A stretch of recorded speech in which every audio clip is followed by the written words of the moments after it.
Les plans de développement communal, 4e génération des communes du ZOU, sont en cours d'élaboration et plusieurs communes les ont déjà fait. L'adoption des plans de développement communal de certaines communes, la bonne gouvernance des collectivités locales sont les principaux points inscrits à l'ordre. Les PDC des communes d'Agbanizou, de Boïkon, de Kové, de Djidja, de Zakota et de Zobodomé ont été transmis au ministère en charge du développement. Pour ce qui concerne les communes d'Abomey et de Ouenki, leurs PDC sont déjà validés au niveau de leurs conseils communaux et transmis à la préfecture. Le seul PDC qui est attendu, celui de la commune de Zairando, se fait toujours désirer.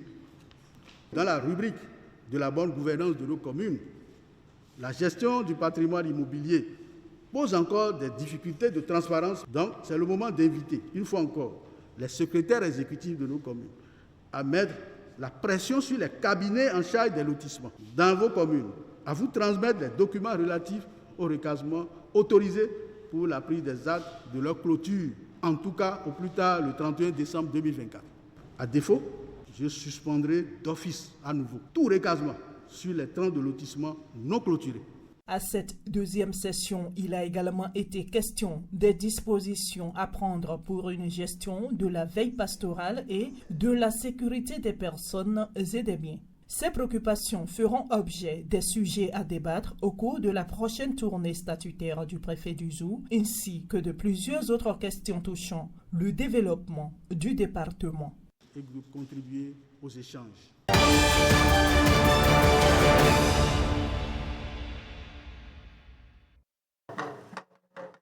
Toute première expérience pour Jacques Roland Amadou, 6 mois après sa prise de fonction. À la Maison des Jeunes, il est accueilli par les forces vives de Copargo, engagées sur la voie du développement. Je voudrais remercier à travers vous le chef de l'État, le président Patrice Talon, pour les actions en cours dans la commune de Copargo. Pour ce qui est de la mobilisation des ressources propres de la commune de Copargo, sur une prévision de 48 164 007 francs CFA, 42 225 485 francs CFA ont été mobilisés. Malgré toutes ces actions, la commune de Copargo continue de rencontrer certaines difficultés. Il s'agit notamment de l'accès difficile à l'eau potable, surtout dans la ville de Copargo avec la SONEB, de l'assainissement de la ville de Copargo non prise en compte par le programme asphaltage. Je voudrais vous féliciter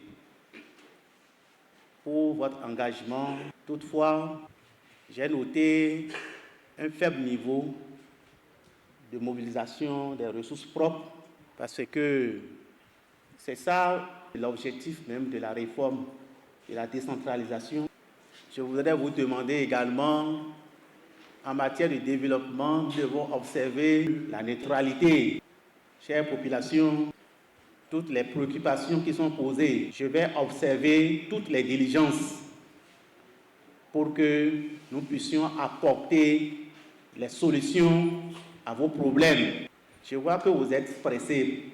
Nous sommes dans une dynamique aujourd'hui de planification. Et en termes de planification, c'est des actions, c'est des programmes, c'est des échéances. Quelles sont les réalités des autres communes? La deuxième étape de cette tournée statutaire va permettre au préfet d'avoir une idée claire. Et le rendez-vous est déjà pris avec la population et le conseil communal de Waké.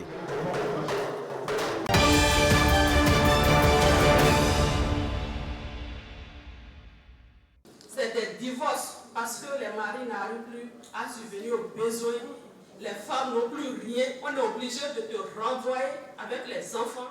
La violation des droits des femmes, l'extrémisme violent ou encore les clivages entre groupes ethniques, autant de problèmes auxquels font face les femmes de la Takora, de la Libori et de la Donga. Pour lutter contre ces phénomènes récurrents, le Women's Rights Organization Platform Bénin et le caucus des femmes parlementaires sont en synergie d'action. Nous nous sommes engagés dans cette noble lutte. Nous nous battons pour une cause capitale avec un objectif fondamental qui est de contribuer à la promotion de la femme dans la question des affaires publiques, son accession au poste de prise de décision et son autonomisation sur tous les plans. Le PRAPC est un programme initié et financé par l'USAID couvrant le Bénin, le Ghana et le Togo. Mis en œuvre depuis 2021, son objectif principal est de renforcer la cohésion sociale et soutenir les communautés en apportant un soutien financier et technique à leur action. Plusieurs axes de plaidoyer des femmes locales ont été exposés et examinés. Cohésion sociale et vivre ensemble pacifiquement, employabilité, autonomisation et contribution à l'économie locale, femmes, promotion politico-administrative, participation à la gouvernance et au développement local.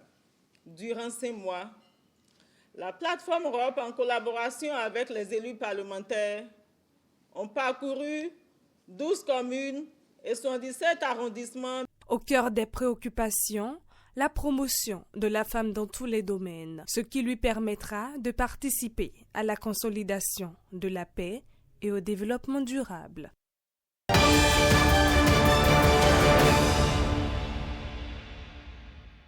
Quand on voit un Africain qui maîtrise la langue arabe et il arrive à écrire une poésie en arabe, ce n'est pas facile.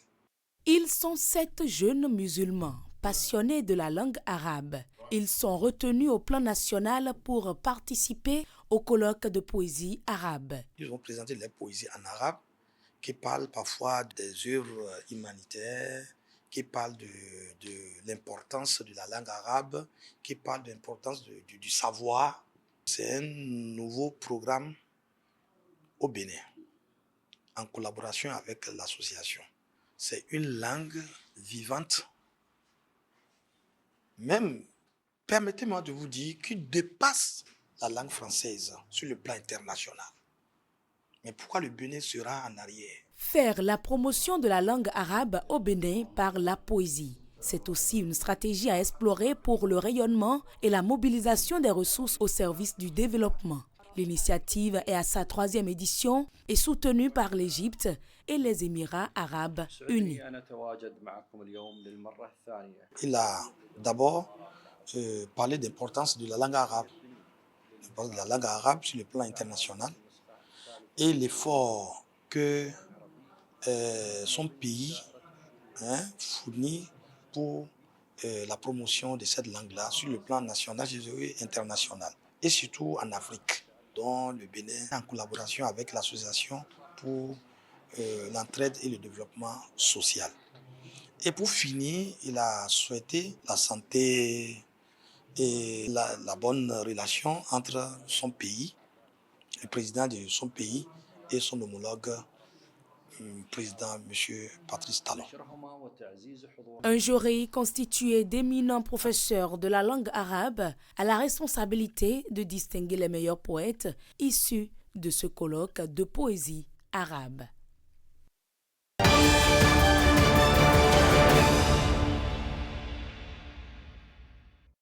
C'est un atelier périodique qui fait le point de l'engagement et des contributions des différents acteurs impliqués dans le processus de la décentralisation et de la déconcentration au Bénin en vue d'une amélioration. Partenaires techniques et financiers, agents de la décentralisation sont à une rencontre de redevabilité.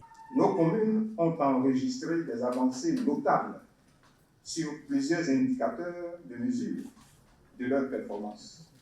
Au titre de cette amélioration, on peut noter l'accroissement des ressources propres de 64 communes en 2023 contre 42 communes en 2022, avec une évolution globale des ressources propres passant de 43,99 milliards, pratiquement 44 milliards en 2022, à 50,86 milliards en 2023, soit un taux d'accroissement de 15,61%, pour un taux de mobilisation des ressources propres de 91,52% en 2023 contre 84,62% en 2022.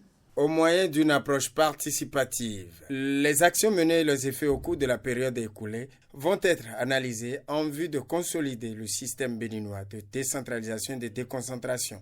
L'année 2023 est la véritable première année de mise en œuvre de la réforme structurelle du secteur de la décentralisation. Ainsi, la structuration et l'organisation des nouvelles administrations communales ont abouti par endroits à des résultats très performants, mais également ont mis en relief de nouveaux défis de gouvernance. De ces travaux, il est à espérer des propositions capables de fournir des services administratifs propres à tous les usagers.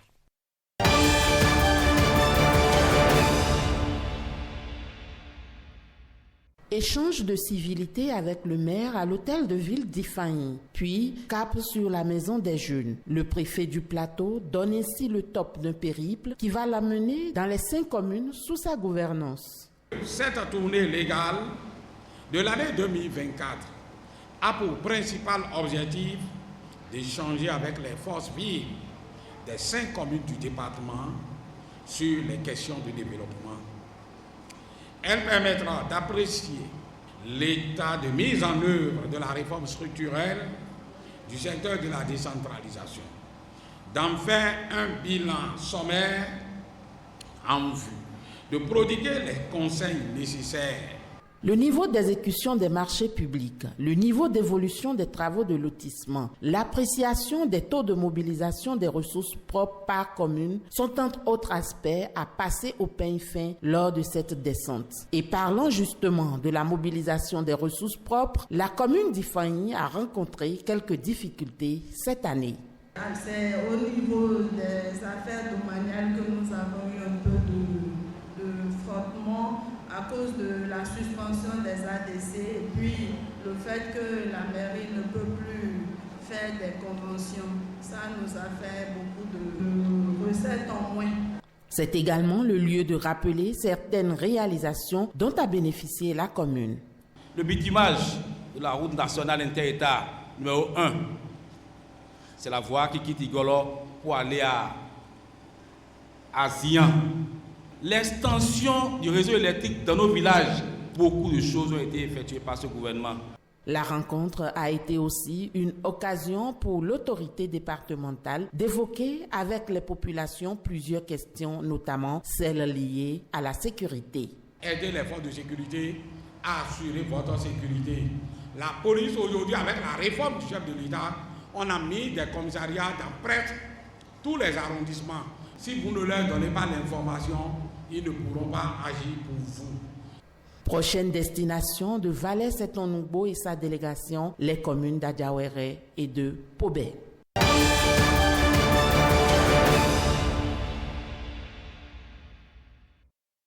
Le nouveau Bakparakpe de la Cour royale de Parakou fait sa sortie officielle. Appelée Diarou en langue batonou, elle intervient après plusieurs jours d'internement dès la désignation du nouveau dignitaire. Alassane Babouni, à l'état civil, revêt désormais le manteau de Bakparakpe Traoré Adéchina Berekpe. D'office, membre influent du Conseil royal de Koubourou. Ce que nous sommes en train de vivre est un mariage entre la tradition, la religion et également la civilisation. C'est une chance pour la cour royale et pour le palais d'avoir choisi un homme de sa trempe. Que Dieu vous accompagne dans votre mission. Amen. Au moment où il va trébucher, essayez de le relever. Au moment où il sera en train de bien faire, soutenez-le. Le règne de mon jeune frère ne serait que la prospérité, la santé et l'unité de la ville. Moi, je ne dis pas Adéchina, je dis Adéchiona. Il a ouvert la voie. Le nouveau locataire du palais Bakparakpe de Parakou est conscient de la délicatesse de cette mission à lui confier par le destin aux côtés du roi. Les rois ont souhaité que Bakparakpe soit le ciment de tous les trônes. Les imams, les chefs religieux ont souhaité que Bakparakpe soit le Bakparakpe de tout le monde.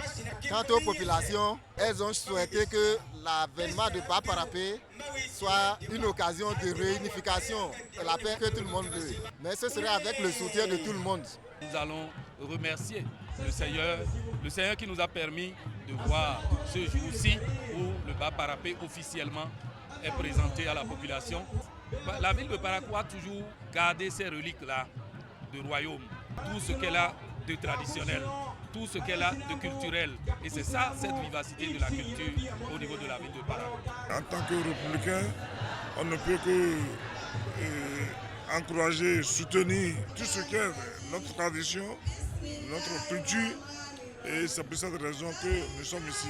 Nous sommes ici également en tant que natifs de la ville, très attachés à la tradition. Et nous souhaitons au nom du Bloc républicain longue vie à l'éminence Bas Parapé. Une fois dans son palais, au cœur du marché Arzeke, Bas Parapé va servir de courroie de transmission entre le roi et ses sujets et réciproquement toutes les fois que le besoin se fera sentir.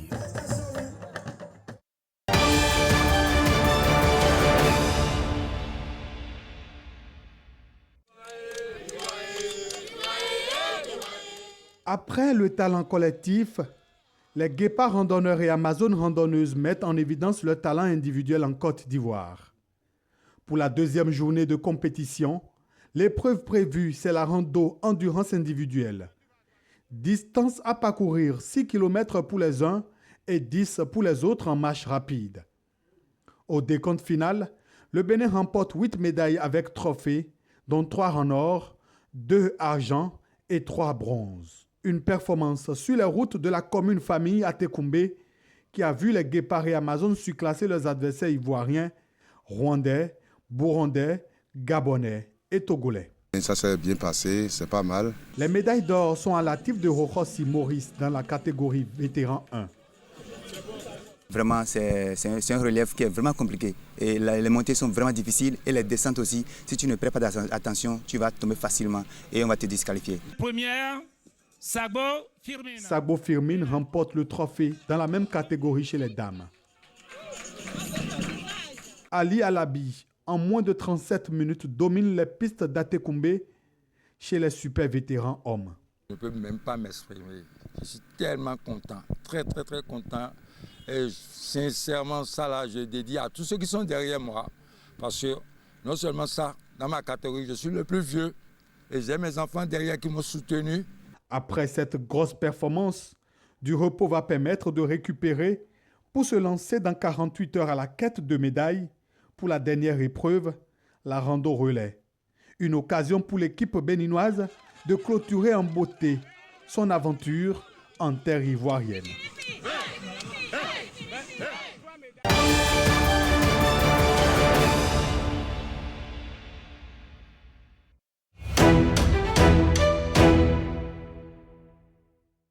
La SGDS renforce les dispositifs de salubrité et de précollecte des déchets solides ménagers.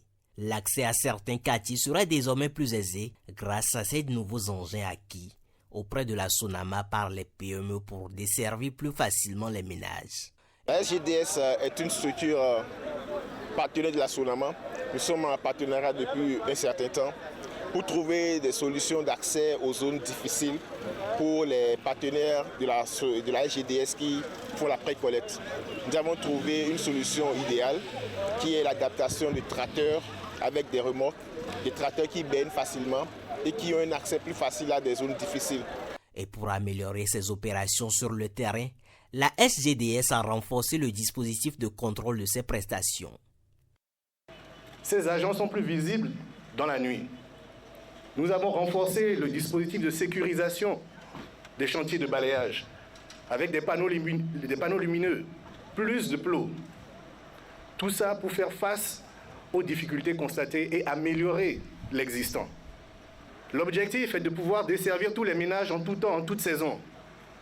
Et pour cela, comme vous le voyez derrière moi, les partenaires avec qui nous travaillons, les PME avec qui nous travaillons, ensemble, nous avons eu à choisir des camionnettes, des tracteurs, des tricycles diesel, autant de matériel pour pouvoir toujours garantir la desserte. Nous avons mené ensemble des formations pour sensibiliser sur l'importance de la qualité du service, du respect des ménages, du respect des agents opérationnels.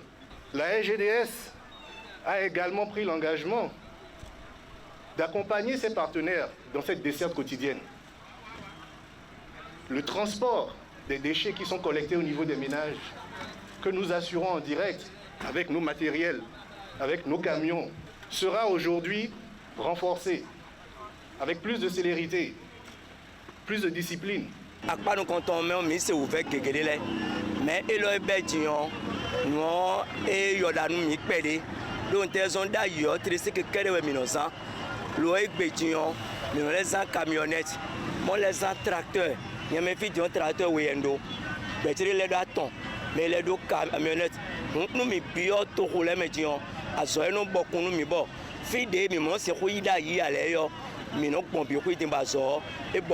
Le partenariat entre la SGDS et la GDIZ est une approche sûre pour garantir la disponibilité des tenues de travail adaptées à l'activité des opérateurs. La collaboration entre la GDIZ et la SGDS part d'abord d'un engagement commun, promouvoir le développement durable et l'impact social au Bénin. Et aujourd'hui, en produisant ces vêtements que portent aujourd'hui les opérateurs de la SGDS, nous participons en fait à mettre en valeur la main-d'œuvre locale et à promouvoir le Made in Bénin et surtout à participer au développement économique de notre pays. La perspective que nous avons pour cette collaboration, c'est vraiment de pouvoir réellement unir nos forces afin de voir ce projet du plan d'action gouvernemental se réaliser et vraiment promouvoir le consommation local. À Bomé-Calavi, avant, les déchets ne sortaient pas de la commune. Nous faisons déplacer seulement les déchets. Mais depuis 2020, à l'avènement de la GDS, les déchets ont commencé effectivement par sortir de la commune. Donc ce qui est très intéressant, et vous-même vous allez constater que de plus en plus la ville est plus propre. Avec la GDS, ça peut s'améliorer. Pour continuer à améliorer le service, nous sommes déjà dans cette dynamique. Nous allons continuer le travail que nous avons commencé et l'améliorer. L'ambition de la SGDS est d'améliorer continuellement la qualité de ses services dans les villes où elle intervient. Elle met les bouchées doubles pour relever le pari.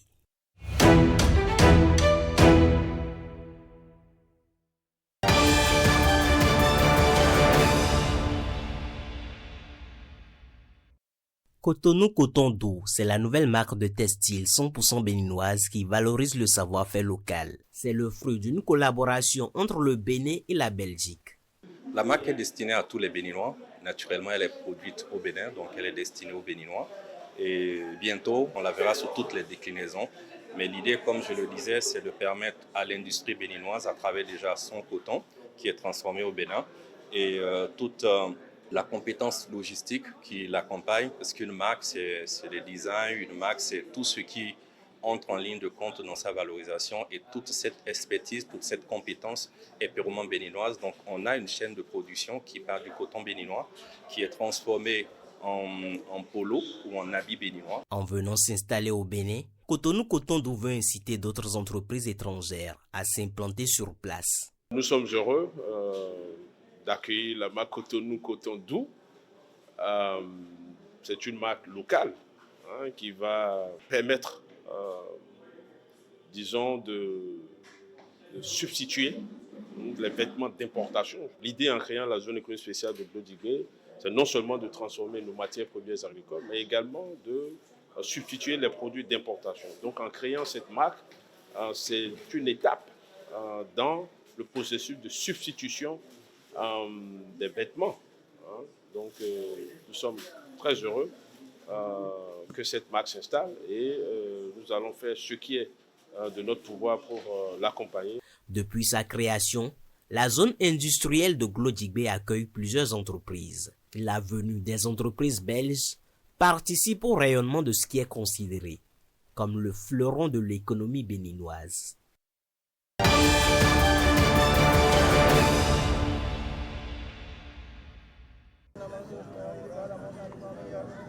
À Sokotendi, l'ouverture des travaux est précédée de la lecture du Saint-Coran, dirigée par les leaders religieux Au menu de ces activités, une communication relative au militantisme et la place de la jeunesse au sein du Parti Bloc républicain. La différence entre l'adhérent qui paye les cotisations et le militant, lui, il est actif.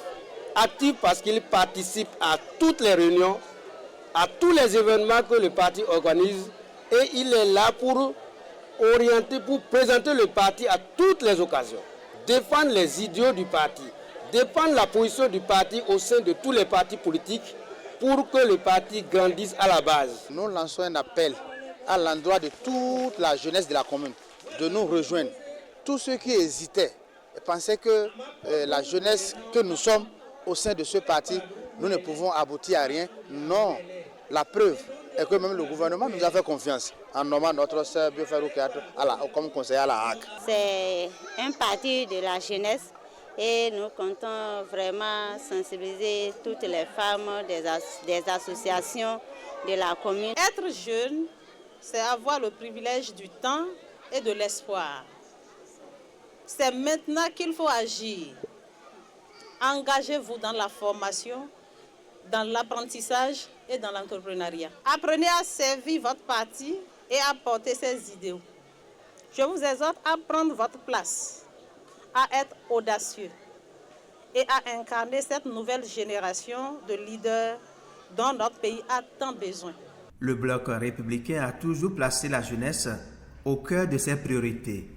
L'accompagner à bon port pour l'atteinte des objectifs de développement demeure un défi.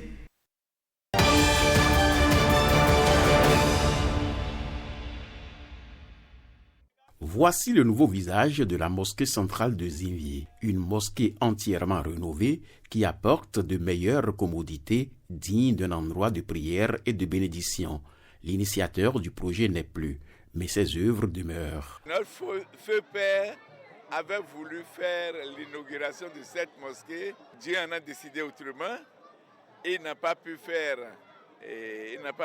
l'inauguration et il n'a pas pu être intronisé. Mais aujourd'hui, nous, après 32 ans, on a tenu à faire cette inauguration. Nous avons changé totalement son plan qu'il avait. On a ajouté d'autres éléments dans la mosquée, dont la morgue et notre petite mosquée pour les prières, les saintes prières. En plus de la mosquée, d'autres œuvres de charité sont à noter. Il y a une école qu'il a fondée et maintenant nous avons mis l'école. Lui-même il appelait l'école centre arabo-islamique, mais là ça devient centre franco-arabo-islamique. Le nouvel imam de la mosquée centrale de Zinvié vient d'être intronisé et urbanisé. Aujourd'hui, c'est un événement que je ne m'y attendais pas. C'est un travail de Dieu. On s'adonne à ça et on fait face à ça sans même savoir que les gens sont en train de nous voir. Une responsabilité très grande que je prie mon Seigneur de m'aider à réussir cette responsabilité. Cette mosquée reste ainsi une fierté pour la communauté musulmane du Bénin et celle de Zinvié en particulier.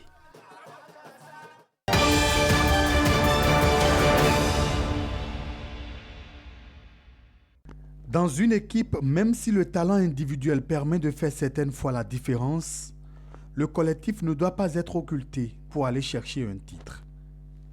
Les Guépards randonneurs et Amazones randonneuses ont bien compris cela à Abidjan.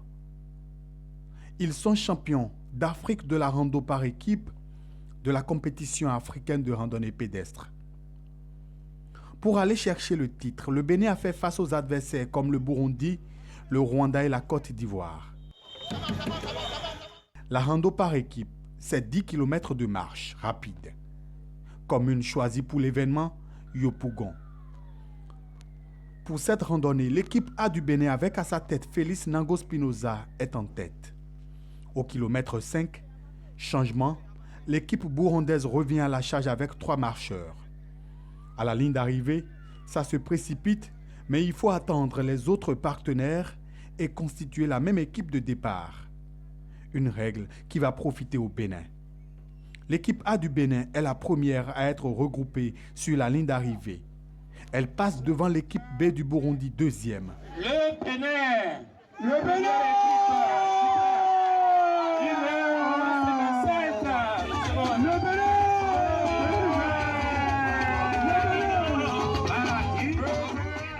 Les athlètes béninois vont s'illustrer avec le bronze également.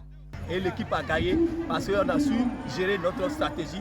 Et vous avez constaté que nous avons pris 2 trophées, 2 médailles et 2 trophées, or et bronze. C'est parce que nous avons envoyé 2 équipes et les 2 équipes ont gagné première place et 3e place.